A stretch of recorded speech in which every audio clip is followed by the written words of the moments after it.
2025 সালের নতুন নিয়মে আপনি ফেসবুক থেকে মনিটাইজেশনের মাধ্যমে ইনকাম করতে চাইলে কখনোই আপনার ফেসবুক আইডি বা পেজ থেকে এই 5টি ভুল করবেন না।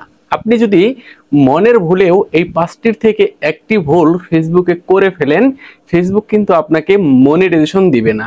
আপনার ভিডিওতে মিলিয়ন মিলিয়ন ভিউজ থাকার পরেও ফেসবুক আপনাকে মনিটাইজেশন সুবিধা না দেওয়ার কারণে আপনি ওই ফেসবুক আইডি বা পেজ থেকে একটি টাকাও ইনকাম করতে পারবেন না। তো কোন 5টি ভুল করলে আপনি মনিটাইজেশন পাবেন না, আজকের এই ভিডিওতে আমি আপনাদেরকে একদম ইন ডিটেলস বুঝিয়ে দিব। আশা রাখি আপনাদের অনেক অনেক কাজে আসবে। তাই ভিডিওটি শেয়ার দিয়ে আপনার টাইমলাইনে রেখে দিবেন, পরবর্তীতে কাজে আসবে। আর এরকম টিপস ভিডিওগুলি প্রতিনিয়ত দেখতে আমাদের পেজটাকে ফলো করে রাখুন, আপনাদের অনেক অনেক কাজে আসবে। যারা ইউটিউব থেকে দেখতেছেন চ্যানেলটাকে সাবস্ক্রাইব করুন, আপনাদের অনেক বেশি কাজে আসবে। বন্ধুরা চলুন কথা না বাড়িয়ে সরাসরি মূল ভিডিওতে চলে আসি। নাম্বার 1, আমরা যারা নতুন ফেসবুকে কাজ করা শুরু করেছি, নতুন একটা ফেসবুক পেজ খোলার পর সেই ফেসবুক পেজে যখনই ভিডিও আপলোড দেই, সেই ভিডিওগুলিতে লাইক কমেন্ট আসবে না এবং ভিউজ আসে না, এটাই স্বাভাবিক। তখন আমরা করি কি, ভিডিওতে ভিউজ নিয়ে আসার জন্য, লাইক কমেন্ট শেয়ার নিয়ে আসার জন্য ফেসবুকের কমিউনিটি স্ট্যান্ডার্ড লঙ্ঘন করি বা মনিটাইজেশন পলিসি ভায়োলেশন করি। প্রথম ভুলটাই হচ্ছে এখানে হয়ে যায়, আর যার কারণে ফেসবুক কিন্তু আপনাকে মনিটাইজেশন দেয় না।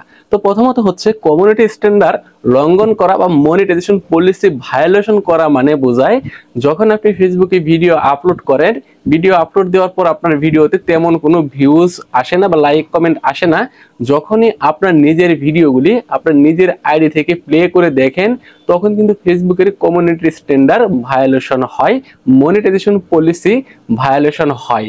ভুল করেও কখনোই আপনার ভিডিওগুলি আপনার পেজ থেকে প্লে করে দেখা যাবে না, কিংবা আপনার পেজ থেকে আপনার ভিডিওতে লাইক কমেন্ট শেয়ার করা যাবে না। এমনকি আপনি যেই পেজটা ব্যবহার করেন ওই পেজের অ্যাডমিন আইডি থেকেও কখনোই লাইক কমেন্ট শেয়ার করা যাবে না বা ভিডিও প্লে করে দেখা যাবে না। প্রথম ভুলটাই হচ্ছে এখানে। নাম্বার 2, আনঅরিজিনাল কন্টেন্ট আপলোড করা, অরিজিনাল ভিডিও আপলোড না করা। আমরা যখন ফেসবুকে একটা পেজ খুলি, নতুন পেজ খুলি, তো আমাদের অনেকেরই হয়তো ওই লেভেলের ভিডিও তৈরি করার অভিজ্ঞতা থাকে না, যার কারণে আমরা কি বিষয় নিয়ে ভিডিও তৈরি করব খুঁজেই পাই না। সেক্ষেত্রে অন্যদের ভিডিও ডাউনলোড করে কাটছাট করে অন্যদের ভিডিও আপলোড করে ফেসবুক থেকে ইনকাম করতে চাই বা ইউটিউব থেকে ইনকাম করতে চাই। বাট এটা হচ্ছে মারাত্মক একটা ভুল। আপনি কখনোই অন্যের ভিডিও দিয়ে ইনকাম করতে পারবেন না। যদি অন্যের ভিডিও দিয়ে ইনকাম করাই যাইতো, তাহলে কষ্ট করে আর কেউ অরিজিনাল ভিডিও বানাইতো না, সবাই অন্যের ভিডিও দিয়েই ইনকাম করতো। তো মূলত কপি ভিডিও দিয়ে ইনকাম করা যায় না, এই কথাটা একেবারে সঠিক না। ইনকাম করা যায়, আপনাকে সেই লেভেলের ক্রিয়েটর হতে হবে। আপনি একজন নতুন ক্রিয়েটর হয়েই আপনি যদি অন্যের ভিডিও দিয়ে ইনকাম করতে চান, এত সহজ না ভাই। নিজের ভিডিও দিয়ে ইনকাম করাটা সহজ, সফলতা পাওয়াটা সহজ, বাট অন্যের ভিডিও কপি কন্টেন্ট নিয়ে কাজ করাটা এতটা সহজ না, সবাই পারে না।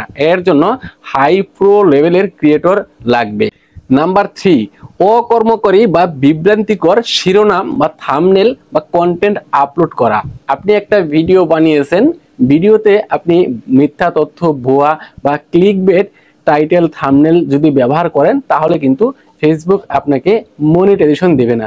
ক্লিকবেট থাম্বনেল বা টাইটেল বা ডেসক্রিপশন তাকেই বলে আপনার ভিডিও রয়েছে এক বিষয় নিয়ে, আপনি টাইটেল আর থাম্বনেল দিয়েছেন অন্য বিষয় নিয়ে। আর ফেসবুক এই ধরনের থাম্বনেল বা টাইটেলকে ক্লিকবেট হিসেবে ধরে, কারণ আপনি থাম্বনেলে এমন কিছু লিখছেন বা টাইটেলে এমন কিছু লিখছেন যা আপনার ভিডিওর সাথে সামঞ্জস্য নয়, আপনার ভিডিও ভিউজ পাওয়ার জন্য বা আকর্ষণীয় করার জন্য। পরবর্তীতে যখন অডিয়েন্স আপনার ভিডিওতে ক্লিক করে দেখে থাম্বনেল বা টাইটেলের সাথে মিল নাই, সে লাইক কমেন্ট না করে চলে যায় এবং আপনার ভিডিওটা স্কিপ করে দেয়। আর এই ধরনের ভুলগুলিকেই ফেসবুক ক্লিকবেট হিসেবে ধরে। আর এই ক্লিকবেট থাম্বনেল টাইটেল ব্যবহার করলে আপনি কিন্তু ফেসবুক থেকে মনিটাইজেশন সুবিধা পাবেন না। নাম্বার 4, নিয়মিত ফেসবুকের কমিউনিটি স্ট্যান্ডার্ড লঙ্ঘন করা। কমিউনিটি স্ট্যান্ডার্ড লঙ্ঘন করা বলতে আমরা এটাই বুঝি বা ফেসবুক আমাদেরকে এটাই বোঝায়, আপনার পেজ বা প্রোফাইল থেকে যদি একাধিকবার বারবার তথ্য চেঞ্জ করেন, বারবার পেজের নাম পরিবর্তন করেন, পেজের ক্যাটাগরি পরিবর্তন করেন, অ্যাবাউট সেকশন বারবার পরিবর্তন করেন, এবং কি আপনি বিভিন্ন ভিডিও আপলোড করতেছেন, বারবার যদি ভিডিও ডিলিট করেন বা বারবার ভিডিও টাইটেল থাম্বনেল এডিটিং করেন, এই ধরনের কাজ যদি আপনি বারবার করেন, সেটাকে কিন্তু নিয়মিত কমিউনিটি স্ট্যান্ডার্ড হিসেবে ধরে নেবে, যেটার কারণে ফেসবুক আপনাকে মনিটাইজেশন দিবে না। কারণ ফেসবুকে আপনি কাজ করতে চাইলে, ইনকাম করতে চাইলে তাদের যে কমিউনিটি স্ট্যান্ডার্ড বা নিয়ম নীতি রয়েছে, আইন রয়েছে, সেটা আপনাকে মানতে হবে। এক্সাম্পল, আপনি একটা প্রতিষ্ঠানে চাকরি করবেন, আপনি যদি সেই প্রতিষ্ঠানের নিয়ম নীতি ভঙ্গ করেন, সেক্ষেত্রে কিন্তু আপনি সেই প্রতিষ্ঠানে কোনোভাবেই চাকরি করতে পারবেন না, বা চাকরির জন্য অ্যাপ্লাই করলেও আপনাকে তারা কিন্তু অ্যাকসেপ্ট করবে না। সেই জন্য ফেসবুকের কমিউনিটি স্ট্যান্ডার্ড আগে মানতে হবে, আগে জানতে হবে। নাম্বার 5, মিথ্যা এঙ্গেজমেন্ট তৈরি করা। আপনি যদি মিথ্যা এঙ্গেজমেন্ট তৈরি করেন, সেক্ষেত্রে কিন্তু ফেসবুক আপনাকে মনিটাইজেশন দিবে না।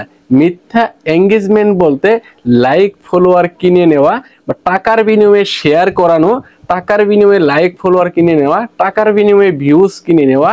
আপনি যদি এই ধরনের কোনো মিথ্যা এঙ্গেজমেন্ট তৈরি করার চেষ্টা করেন, আর ফেসবুকের রোবোটিক সিস্টেম যদি বুঝতে পারে যে আপনি লাইক ফলোয়ার কিনে নিয়েছেন, ভিউজ কিনে নিয়েছেন, বা আপনি কোনো থার্ড পার্টি অ্যাপস সুবিধা নিয়ে, থার্ড পার্টি ওয়েবসাইট সুবিধা নিয়ে আপনি লাইক ফলোয়ার বাড়ানোর চেষ্টা করছেন, আপনি ভিউজ বাড়ানোর চেষ্টা করছেন, বা আপনি আর্নিং বাড়ানোর চেষ্টা করছেন, এটা যদি ফেসবুক কোনোভাবে বুঝতে পারে, সাথে সাথে আপনাকে কমিউনিটি স্ট্যান্ডার্ড ধরবে, এবং কি আপনার পেজে মনিটাইজেশন পলিসি ভায়োলেশন ধরিয়ে দিবে, ফ্ল্যাগ বিহেভিয়ার কন্টেন্ট দিয়ে আপনার পেজের মনিটাইজেশন নিয়ে যাবে।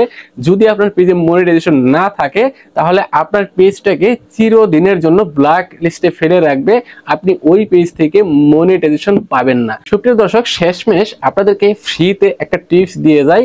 একটা ফেসবুক পেজ খোলার পর ওই পেজের লিংক কখনোই আপনি মেসেঞ্জার, হোয়াটসঅ্যাপ, ইমোতে কাউকে পাঠাবেন না, কারো কাছে শেয়ার করবেন না, এবং কি আপনার বন্ধু বান্ধব বা আত্মীয় স্বজনের মোবাইল থেকে কখনোই আপনার সেই ফেসবুক পেজটাকে বারবার সার্চ করবেন না। হয়তো আপনি 2-1 বার এটা করতে পারেন, 2-1 জনের সাথে এটা করতে পারেন। যদি আপনি প্রতিনিয়ত এই ভুল কাজগুলো করে থাকেন, তাহলে ভাই আপনি ফেসবুকে যে কষ্টটা করছেন সেটা বিফলে চলে যাবে। আপনি ফেসবুক থেকে কোনো বেনিফিট পাবেন না, বা এখান থেকে সফলতা পাবেন না। আমার এই কথাগুলি যদি আপনার ভালো লাগে, বা যদি মনে হয় যে উপকারে আসছে, তাহলে অবশ্যই শেয়ার করে আরেকটা ভাইকেও দেখার সুযোগ করে দিবেন। পরবর্তী ভিডিও দেখতে আমাদের পেজটাকে ফলো করে রাখবেন, চ্যানেলটাকে সাবস্ক্রাইব করে রাখবেন, কেননা আমাদের এই পেজ বা চ্যানেল থেকে প্রতিনিয়তই এরকম হেল্পফুল টিপস ভিডিওগুলি আসতেছে, যা আপনাদের অনেক অনেক কাজে আসবে।